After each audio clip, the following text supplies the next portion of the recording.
Chemical ચોરીના રેકેટનો પર્દાફાશ, 3 આરોપી ઝડપાયા. ટેન્કરમાંથી 200 લીટર કેમિકલની ચોરી કરતા ચાલકોને પ્રતિ લીટર ₹100 ચૂકવાતા 1,71 લાખનો મુદ્દામાલ જપ્ત. સોજેલા એલસીબીની ટીમે પાલોદ નજીકથી કેમિકલ ચોરીનું મોટું રેકેટ ઝડપી પાડ્યું છે. પોલીસે 3 આરોપીઓની ધરપકડ કરી છે, જ્યારે મુખ્ય સૂત્રધાર ફરાર છે. ઓપરેશનમાં 1,71,21,254 થી વધુનો મુદ્દામાલ જપ્ત કરવામાં આવ્યો છે. સુરત જિલ્લા એલસીબી પીઆઈ એનજી પાંચાણીની આગેવાની હેઠળ હાઈવે પર થતી ચોરીઓ રોકવા માટે અલગ અલગ ટીમો કાર્યરત હતી. આ દરમિયાન એલસીબીના પીએસઆઈ જયલ પટેલ અને તેમની ટીમને ચોક્કસ બાતમી મળી હતી.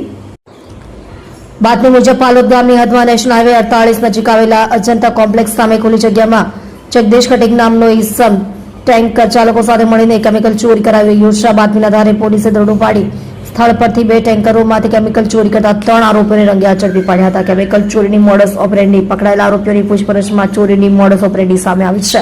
ટેન્કર ચાલકો અજીરાની કેમિકલ કંપનીમાંથી કિંમતી કેમિકલ ભરીને દહેજ જવા નીકળતા હતા.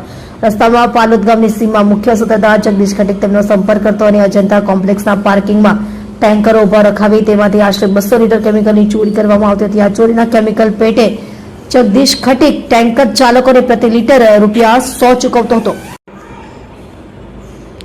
પોલીસે રેડ દરમિયાન જગદીશ ખટીકનો પુત્ર અજય અને બંને ટેન્કર ચાલકો ઝડપાઈ ગયા હતા. આ કેસમાં પકડાયેલા આરોપીઓ અજય જગદીશ ખટીક, ઉંમર વર્ષ 19, રહે જેપીનો હાઉસ, પાલોદ, તાલુકો માંગણો, જિલ્લો સુરત. સલમાન નિઝામ અહેમદ ખાન, ટેન્કર ચાલક, ઉંમર વર્ષ 24, રહે હાલ અંકલેશ્વર, જિલ્લો ભરૂચ, મૂળ રહે અમેઠી, યુપી. મુફીઝ સત્તાર ખાન, ટેન્કર ચાલક, ઉંમર વર્ષ 27, રહે અમેઠી, યુપી.